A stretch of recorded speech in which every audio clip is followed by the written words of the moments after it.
Anti-aging skincare routines.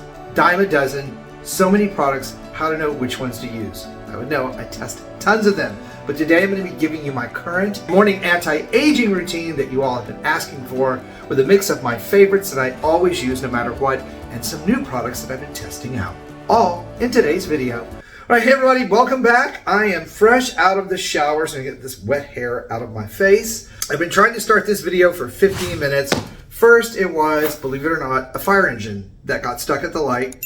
Can't film with a fire engine. Then it was the landscapers blowing off the grass clippings off the sidewalk, and they did an exceptionally good job today because it took them literally 10 minutes to do a 10-foot sidewalk. And then if that's not good enough, right behind that came the street sweeping truck. So now I think things have quieted down and we can get about the business of skincare. Okay, so I've been testing out a ton of products. You guys know that I feature some of them here on the channel, on YouTube, some of them on Instagram. If you haven't been to my Instagram, you need to do that, Chris Gibson Friends, or the Skin So Fabulous Instagram that goes with the Skin So Fabulous blog.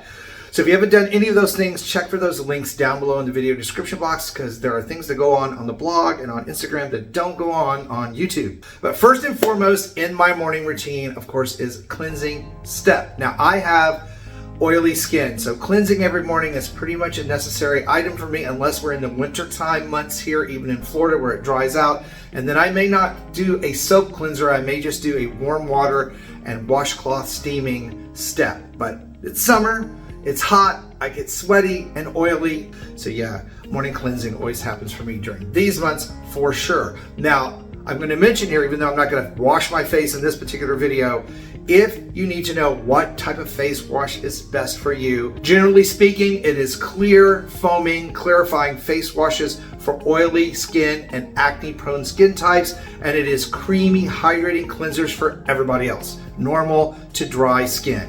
The pro tip here is that no matter what face wash you're using or what skin type you are, your skin should never feel dry, tight, or squeaky clean. That means that your cleanser is too harsh and too strong. It is changing the pH on your skin and drying it out. So that said, make the changes that you need to make so that your skin always feels refreshed and hydrated. Now I know there's always a lot of questions about layering, and there are some generalities with layering when it comes to what goes on your face first after cleansing. But no matter what you're using, whether it's vitamin C serum, peptides, any serum that's water-based can go on in pretty much any order. I prefer to put on my peptide complex. This is the Inculus Collagen Booster. Those of you who have followed me forever know that I just use this stuff. I would take a bath in it if I could. It's Matrixyl 3000. The reason peptides are important is because they help boost collagen production and protect those elastin fibers from degrading. So this is an amino acid chain, amino acids that your skin already knows how to use and produces some of, but we produce less of as we get older, like me. Since I'm 58, I'd use these every day, actually twice a day. But this is the morning routine, so I know this is a small bottle, but it takes so little of this product, it goes a long way. So I just pack that in on freshly clean skin. And these days, I also apply a little more to my neck, the chest, and the backs of my hands, because you know, they're all aging just like I am. Hopefully like a fine wine, and pretty good. So there, collagen peptides pretty much instantaneously absorb. Now my next step every morning is vitamin C serum. That is one of the 5 items that I tell you guys you need to have in a good anti-aging skincare routine. Actually, peptides is another one. This one is by Maylove. This is a new one. This is Glow Maker Antioxidant Serum. It's replacing some of the other serums I've been testing out. It's got vitamin E and ferulic acid in its formulation, so it's right up there with the best of these. Not super expensive. The thing that I like about this particular formulation of vitamin C serum, and again, dry skin, do not get vitamin C serum on your eyelids. It will burn, or has the potential to burn. So I get some on my ears, just make sure. And then if you're a guy, like I am, and you have beard hair, I take a toothbrush and just make sure that's not gobbing up in there, even in my eyebrows, just to make sure that everything gets smoothed out. Now there's some conjecture about using vitamin C serum and glycolic acid, and I am a glycolic acid fiend. I've been using that since I was 23 years old from the same company, as a matter of fact. This is Alpha Skincare's glycolic acid serum. It's 14%. That's very high on the glycolic acid scale as far as serums go, but I've been wearing these serums for a long time and my skin has acclimated. So I began back in the day in the 80s with like an 8. Now I'm at 14 because, again, my skin is acclimated to it. Now, I don't have a problem applying this to my skin with vitamin C serum. It tolerates it very well. It's not the same for everybody. So if you have sensitive skin and you haven't used either vitamin C or glycolic acid, or you want to add one of these to your routine, the best thing to do is to do them alternatively at first every other day. You know, vitamin C one day, glycolic acid the next day, to make sure that you don't have any overlap or problems. You can test these out together on the inside of your arm to see if you're sensitive to them. If not, you can certainly use them at the same time. I don't generally apply glycolic acid. You can see I'm a little pink. That's normal. With glycolic acid, it changes the pH of your skin, helps to dissolve that bond between your old skin cells and your new skin cells, and exfoliate your skin for you. So it is a chemical exfoliant, and it is water-based, and it absorbs just like the other two that we've already applied. Now, I am very careful with glycolic acid on other areas of the body, like say the neck. I won't use it. I have body lotions that contain it at a lower percentage, like 11%.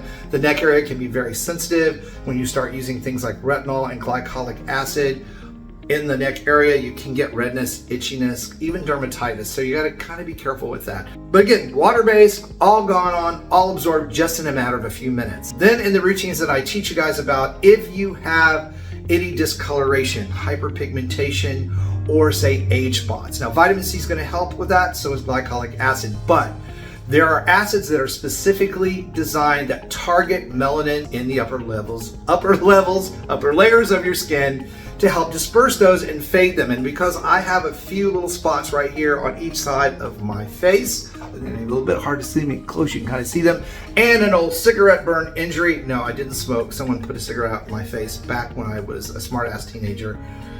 They put a cigarette out of my face, so I have a spot that comes back over time if I don't take care of it. So I'm testing out and really like this new product that's new to me, which is Faded Topical, which is a blend of tranexamic acid and kojic acid, two acids that are very powerful when it comes to brightening and evening out skin tone and fading those age spots and any hyperpigmentation. It takes a tiny amount of this stuff. I just pat it in to the areas where I have those discolorations tend to show up. Not the best smelling stuff in the world, I will tell you that right now. And then I put the excess on the back of my hands because, you know, we tend to get spots on the back of our hands.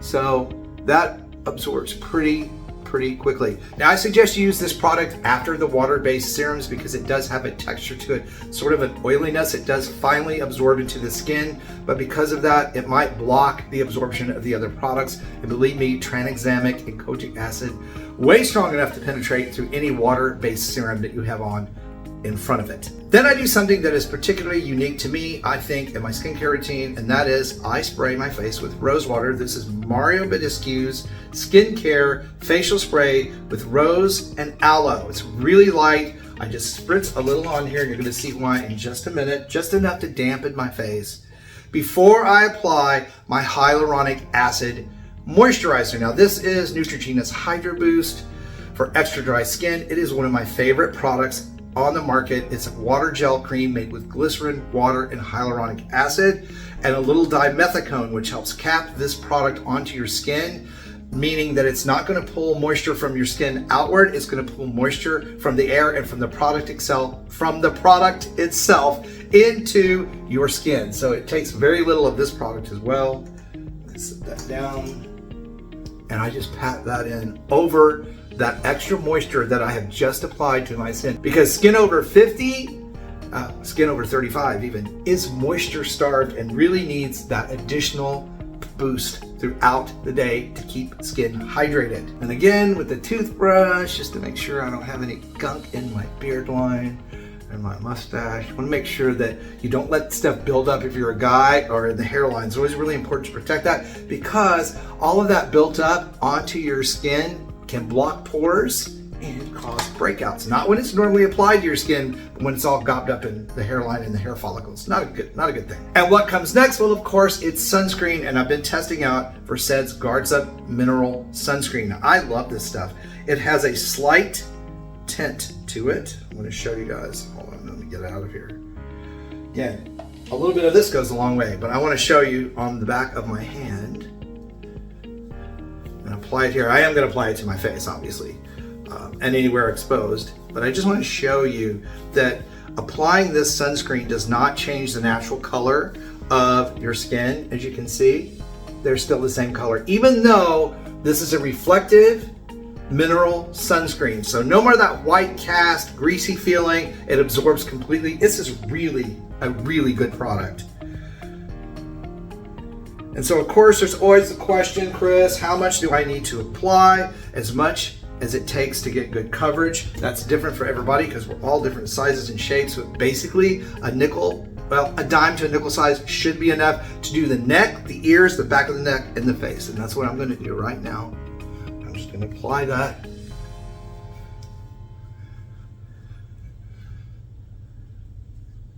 Make sure I get the ears, the back of the ears, the back of my neck. And of course I use body sunscreen. You guys know I wear hats galore. This is fully absorbing into my skin. I don't look washed out, even in this harsh light that I'm filming in. I don't look washed out. Again, with the toothbrush. I know you guys are bored with the toothbrush, but it really, really, really, really, really does help. Make sure that we get everything covered because you know, skin can burn under stubble. So, you know, especially in Florida.